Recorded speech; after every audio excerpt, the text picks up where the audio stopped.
welcome to Bad Ideas, the show where we look at misfires, mistakes, and miscalculations from all throughout history. I'm Tony Southcott. And I'm Albert Berg, and today's episode is brought to you by our featured patron, Doc Occupant.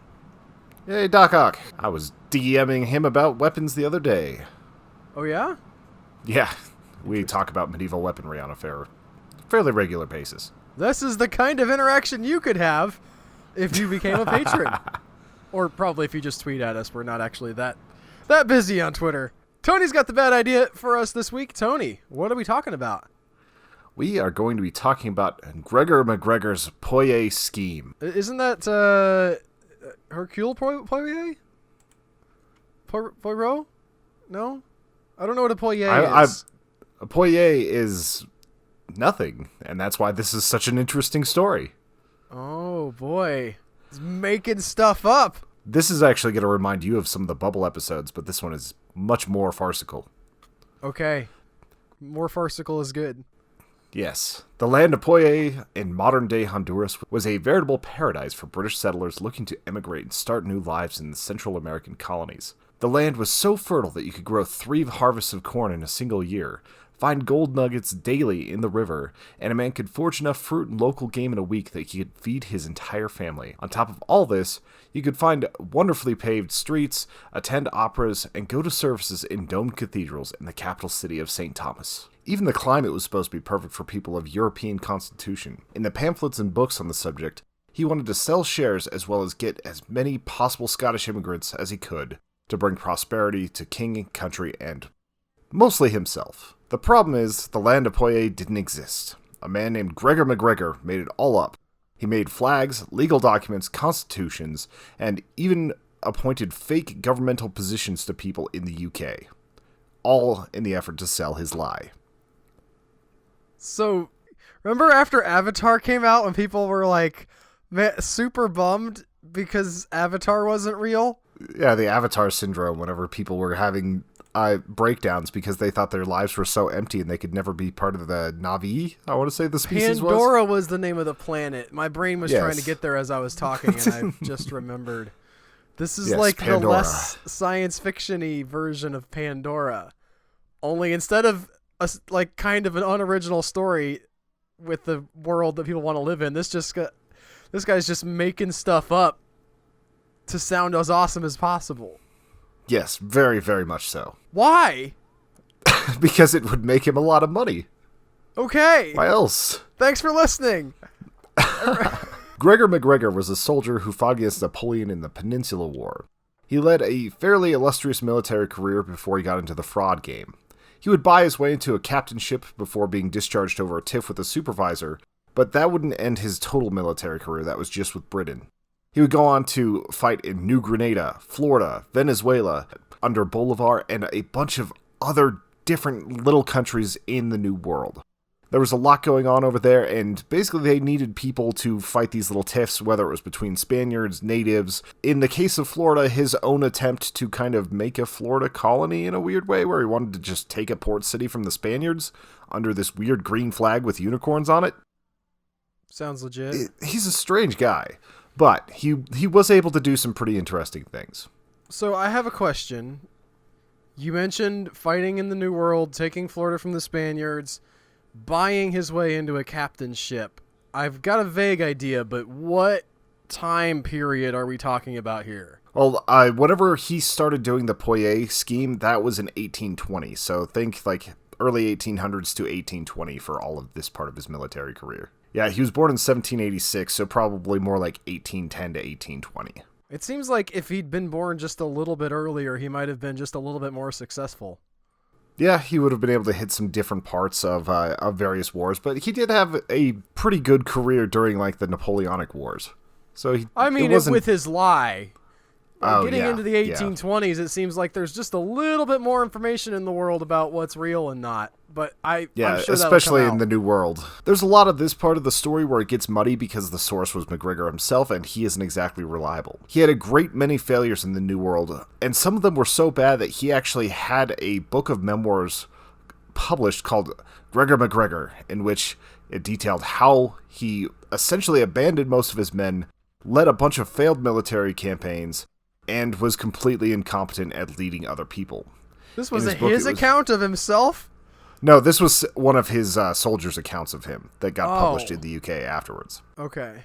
In this book, it was said that any person could be induced again to join him in his desperate projects would be to conceive a degree of madness and folly of which human nature, however fallen, is incapable.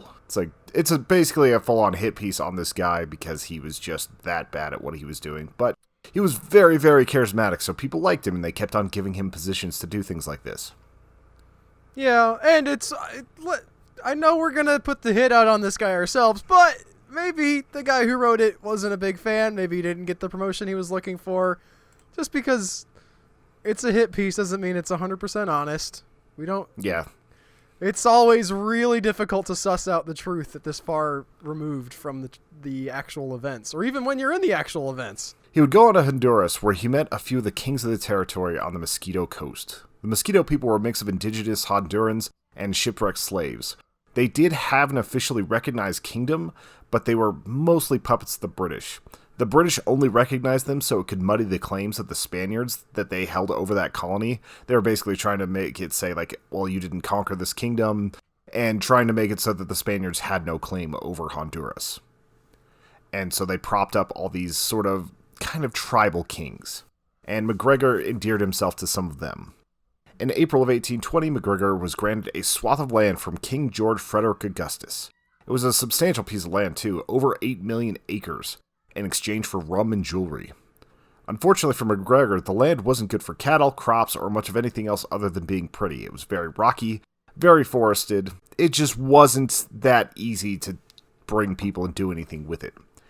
Kind of a similar situation to the Mississippi Company like we saw last week, where just because you've got a piece of real estate doesn't mean it's actually good for anything, at least to you, with your 1800s a level of technology and ability to extract from it. He named the area Poyais and claimed himself to be Cacique of Poyais, which is a Spanish-American word for chief. He would later make this to mean more like prince, and since he largely made up whatever he wanted to, he just felt that was okay. So, when you say Poyais was made up, it wasn't there is a place that will be named Poyais that he's from or has been to. Yes, because he had land that he ostensibly owned, although I don't think that the king really wanted to grant him true ownership of the land to make his own country. It was more just okay, you're in control of this area now and this is yours to do whatever with. It's kind of weird how he was given control on this, and it's stuff that's going to backfire a little bit later in the story. Well, it's another thing that kind of ties in a little bit to the stuff I was reading about the Mississippi Company, where the crown would give control to other people of land, but not fully. You're just kind of a caretaker of it, and you're definitely able to profit from it, but you don't really own it. Exactly. Apparently that was a thing at the time with royalty and land. I'm sure if we were better historians, we would understand it more. MacGregor would go back to London in 1821, where he started to spread the word of his colony and exploits. He was known as an exotic adventurer and associated with military success, even though he was only peripherally involved with those successes. And because of the feeling towards Spain, anything where someone kind of put one over on Spain was celebrated. Many people didn't know about the small-time book that was put out on him, so they only heard the good sides of MacGregor's story. And they also really liked the idea of a hopeful place in the New World to possibly settle. Well, I have to say, everything that you've said, even with the negatives, makes him sound like he's got some experience. He's not nobody. He's not making everything up. He's over there. He is a soldier. He is involved with a lot of stuff, whether he's a good person or not. Yeah, sometimes screwing up is the best way to get experience. Yes, he's at least it's hard to argue that he was not some kind of adventurer, and that's cool. Some of these rumors were that the city of St. Thomas was made by English soldiers after fighting in Venezuela. Because of the constant shifting and toppling of governments in Latin America, this all seemed the more plausible. MacGregor said that he had come to London to attend King George IV's coronation on the Poyais' behalf, and to seek investment for people wishing to immigrate to Poyais. He claimed to have inherited a democratic system of government there, with a basic civil service and military. To those interested, MacGregor showed that he had a printed proclamation to bring people into his country. This is where the scam truly began to take off. MacGregor devised a tricameral parliament and other convoluted constitutional arrangements for the Poyais. He drew up commercial and banking mechanisms and designed distinctive uniforms for each regiment of the Poyaisian army. His imaginary country had an honor system, land titles, a coat of arms, a flag. Everything was fully thought of and realized for this, and it really helped having that sort of evidence in hand when you're trying to convince people that this is real. It sounds like this guy was just, like, born not in a land where he could make up, what do they call it, world creation? Yeah, for it's like novels. Just get this guy like a Tolkien level like story and just let him go. Really, I mean, beyond the scamming? What's the difference between this guy and George Lucas? And maybe the prequels were a scam too. Really, if you think about it, how come we don't hate him? I mean, I guess we do. It was a very successful scam. Those prequels. He appointed emissaries to the British Embassy and set up offices in London, in which he would sell acres of land on the cheap. They were given out with impressive-looking land certificates and adornments that made everything just make you feel good about what you were buying. And these were bought dirt cheap. They were sold for 2 shillings and 3 pence per acre, which was roughly the equivalent of a working man's daily wage at the time. You already had 500 people invested, and many of those people giving their entire life savings thinking that they're just going from, like, a standard working schlub to full-on landowner. I mean, yeah, it sounds like it would be... I would be on board with that. I would be too if it was real, but that's one of those things where it's like Ponzi. You just can't trust something that sounds too good to be true. Yes. But you can't... This is the thing you get into, Tony. You hear about a good deal, and it's like, how skeptical should you be? Sometimes there are good deals. Sometimes there are. You don't want to be the person that misses them. What if you missed the good deal? We have the benefit of hindsight, though, so tell us about all these schlubs who didn't understand what true and false things were from a guy who they thought was... It's good that we trust people, is what I'm saying. A lot of times it pays off. I don't want to live in a world where we just go around, you're lying, you're lying, you're lying, you're lying. This is a digression. You're all a Ponzi scheme. Yes. The fact that this guy was able to get away with this because there was enough trust in the world...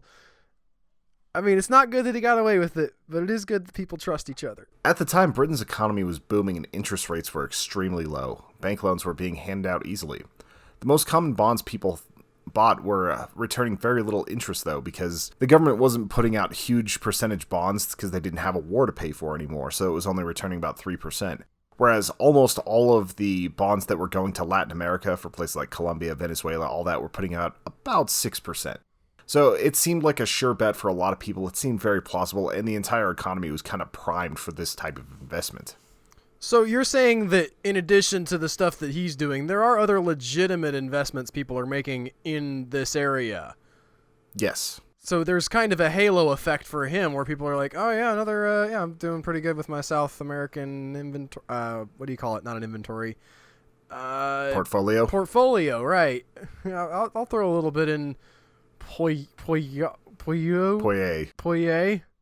Yes, and I'm sure that was probably how most of them pronounced it the first few times.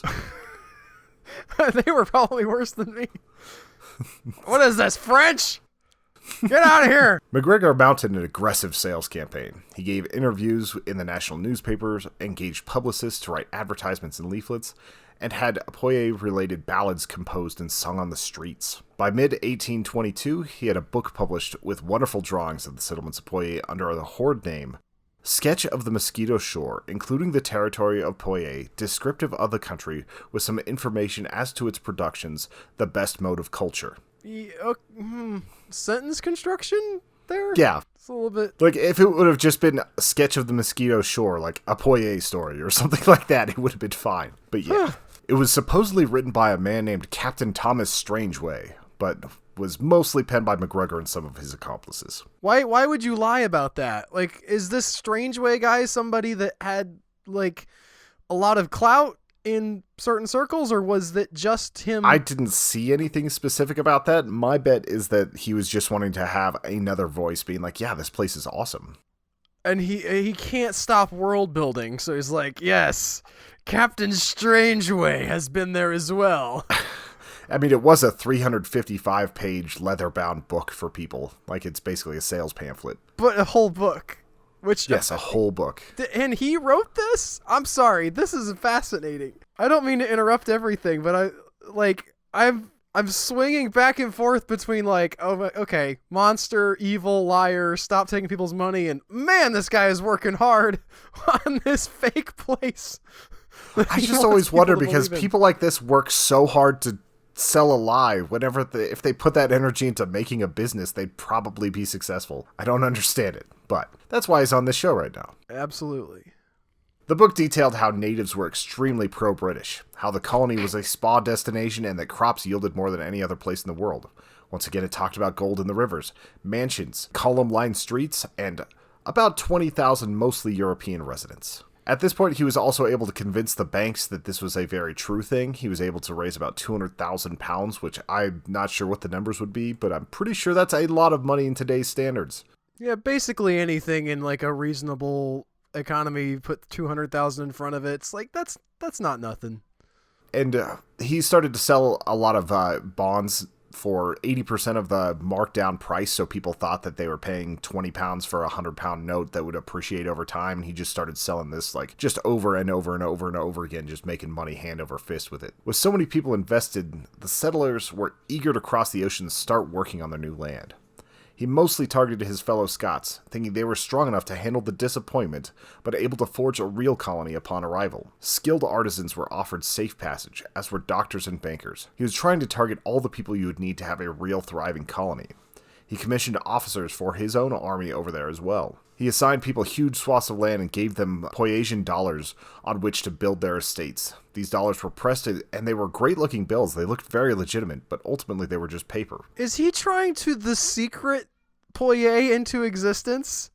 That's what a lot of people think. Like, a lot of people think that he was delusional in some ways, thinking it would just like work out when people got there, but he wanted to build something. But the sales pitch was just too grandiose for people to actually like be able to deal with that when they got there. Yeah, well, especially if there's nothing you can do with the land. Right, like maybe you trick people into showing up and then it's farmland and so they're there and it sucks and they hate you, but at least they farm something. Yeah, like with Jonestown, whenever they got there, it was really, really tough going, but the suffering kind of brought that community more together because they were making progress and they were getting farmland and they were clearing out like parts of the forest. Maybe they would have been able to do that here, but I don't know if the technology they had at the time would have allowed them to do that sort of clearing. Turns out it's a lot easier to remove rainforest when you have chainsaws. Yeah, lots of things are a lot easier these days. Then there came a problem. Securities were selling like crazy until a £2 million loan in Colombia looked like it might default. After the death of Colombia's representative and the slowing of the Colombian bond values, people stopped investing as much in Poyais. The cash flow essentially halted, and a lot of people didn't make their promised payments to buy more bonds in January. The scripts were now being sold for less than 10% of their value. Keep in mind that at this exact moment, there were ships crossing the ocean to the new colony. The Honduras packet ship reached the Black River in November 1822 and found that it looked much different from the sketches. They waited for representatives from Poyais to find them.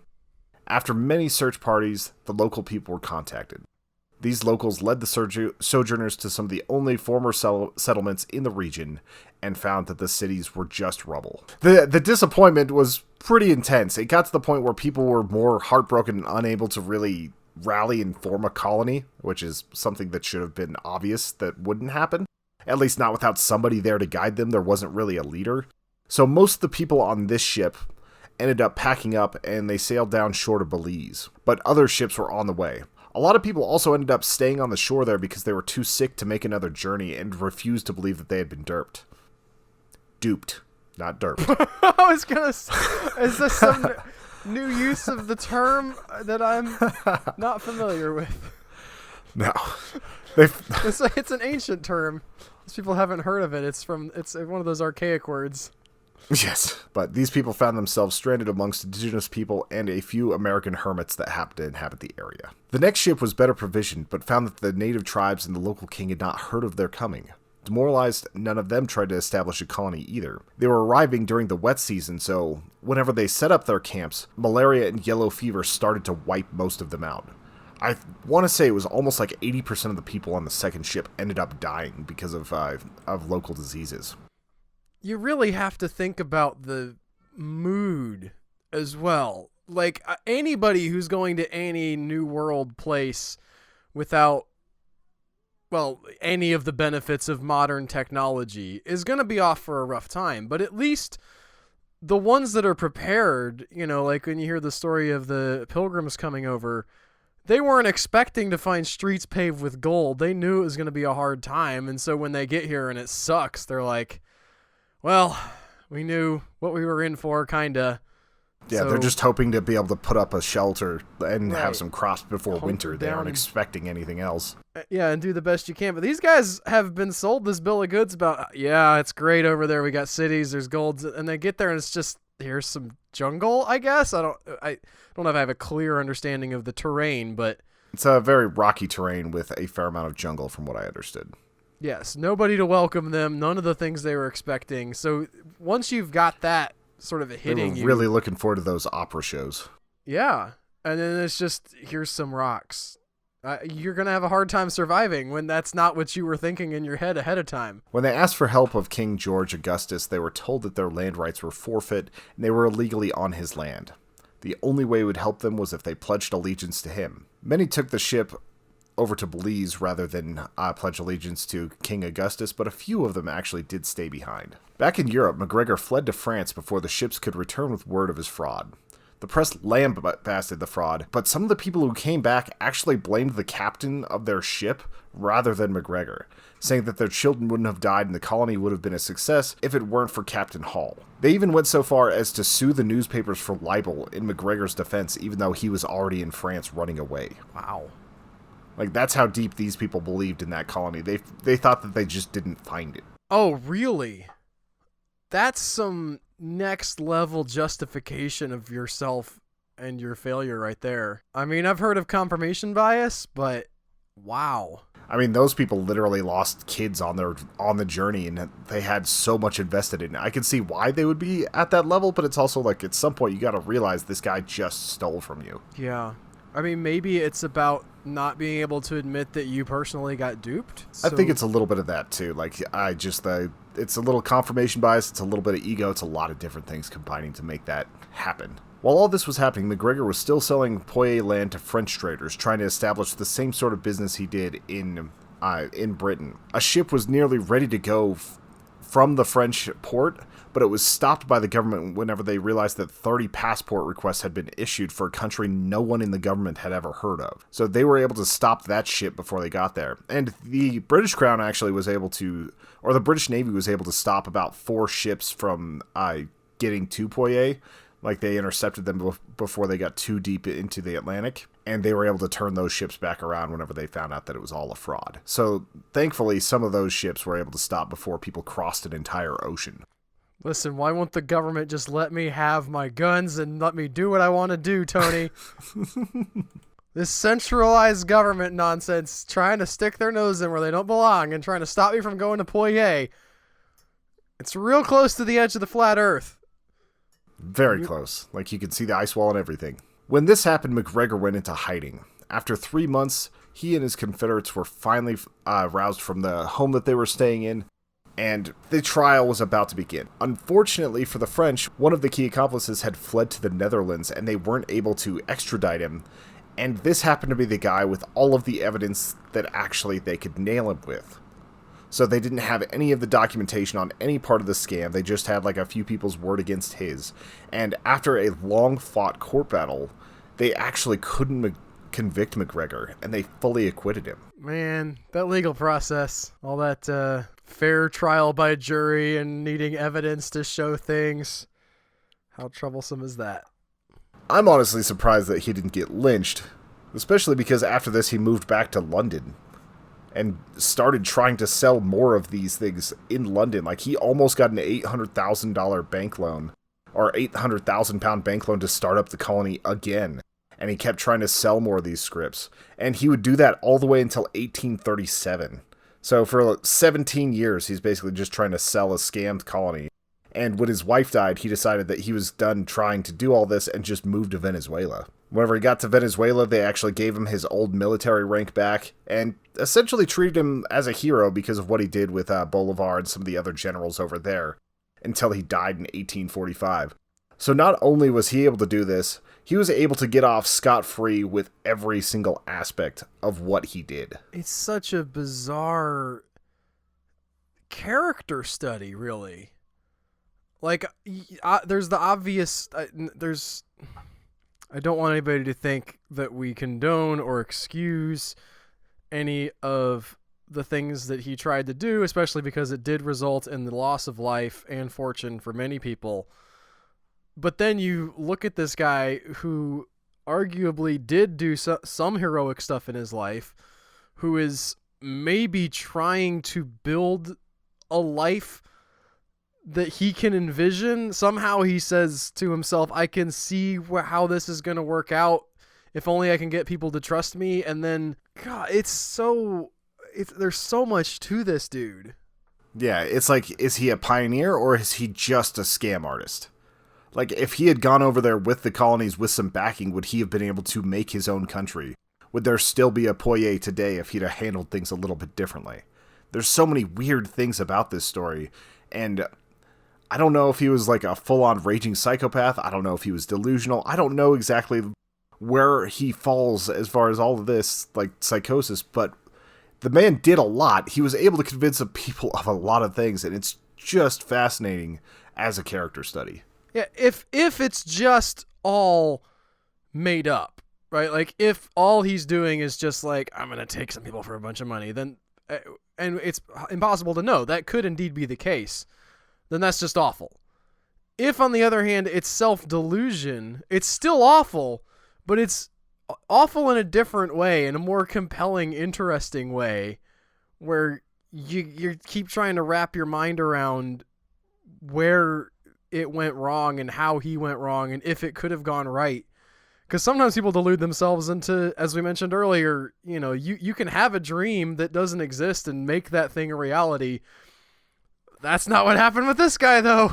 No, definitely not. Whew. And it's like you're looking at a guy who is considered like the godfather of securities fraud, and that's his legacy versus like actually trying to start a colony. Never heard of this guy. I'm fascinated to have heard about him this time, though. I'm glad you brought this to our attention. There's so many people I run across where I'm like, where's the biography on this person? And then I look and there just isn't one. History is made up of just so many fascinating personalities for good and for ill. Yeah, and this guy was definitely more for ill, but had the potential to be good, and that's why this story is so strange. Anyway, I think that's going to do it for this week's Bad Ideas. If you have ideas for the show, send them to badideashow@gmail.com or hit up the youtube.com/humanechoes and leave a comment there. We look through all of that. If you're really interested in this and you like getting these early, go to patreon.com/humanechoes where you can become a supporter for as little as $1 a month, $2 a month, $5 a month. You get lots of cool stuff, early releases, and it supports us more than anything else we do. I hope you guys have an excellent week, and we will talk to you next week with more Bad Ideas. Bye, guys.